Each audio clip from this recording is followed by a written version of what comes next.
Abatuuze b'Enyakabande nga balina ssente bwerosi ey'okutaano abaweereze basabye gavumenti n'ebitongole by'obwannakyewa okubayamba okuliyirira bonna abazze bakosebwa olw'abanoonyi b'obubudamo. Bino byogeredde ku kyalo Gakalo ekisangibwa e Nyakabande bw'abadde asisinkanya abatuuze ku kyalo ekyo abamusindidde ennaku olw'ebirime byabwe ebyonoonese n'okubba ebintu mu mayumba gaabwe. Bizimana ategeeza nti bukyanga abanoonyi b'obubudamo batandika kujja mu Uganda mu mwezi gw'okutaano baalumbibwa enjala kuba emmere gye baali balinawo bagigabana n'abanoonyi b'obubudamo. Bategeeza nti abanoonyi b'obubudamo bano batandise okugenda ku miriraano nga basabiriza emmere.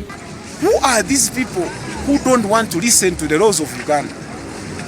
Recently, when we forcefully evacuated people from our homes and our chambers,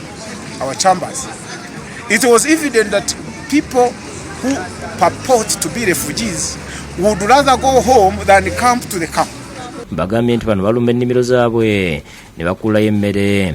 Ziri kuzaza mu mago g'abantu yasanga utariyo agasanga ibyo asanze nimba asanze igitoki kiraho ngaho akaba aragiciye yaba asanze ibishimbo byanitswe ngaho ngaho nanga n'abana gusa bariyo ukaba ibishimbo barabijanye bakabikuraguza bakajana kugira nanga waba uteye imbuto. Bwe bati basabisa Minisita Rubina Nabanja okugenda Kisoro okubayamba ku mbeera eriwo nga bwe yakola embaale. Providing them what they need so as to avoid these challenges of them moving up and down in every place. Babayambe cyambere babayambira aho bari babiteho mu nkambi babahereza ibyo kurya bihagije. Bizimana eratadde gavumenti kuninga okuwa amagombolola emmere naddala abo abayambye okubudamya abanoonyi b'obubuddamu bano. Government should compensate and seriously compensate for the communities that have hosted these people and have suffered the blunt challenges of hosting them.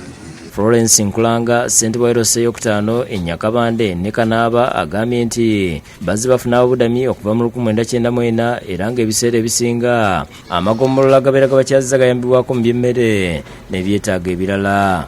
Iyo baba hostings, they do something as a compensation.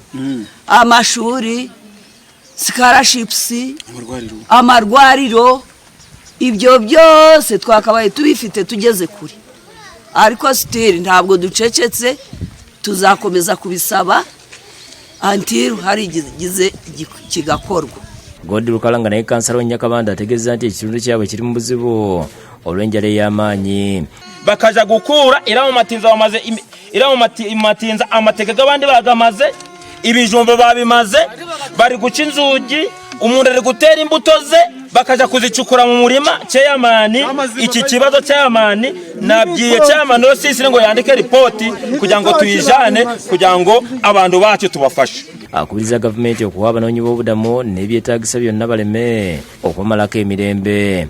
Tukubiza turafata neza ariko batubwira yuko buri gitondo bahezaga breakfast icyo kunywa mu gitondo isari ngo bakabaha rangi ku mugoroba bakabereza na sapa. Ekifo kya Nyakabande kyatandikibwawo mu 1994 oluvannyuma lw'olutalo olw'e Rwanda nga kizze kibudamya abantu okuva e Rwanda, Burundi ne DR Congo. Kati atuzaalirwe yakusakidde gule ino.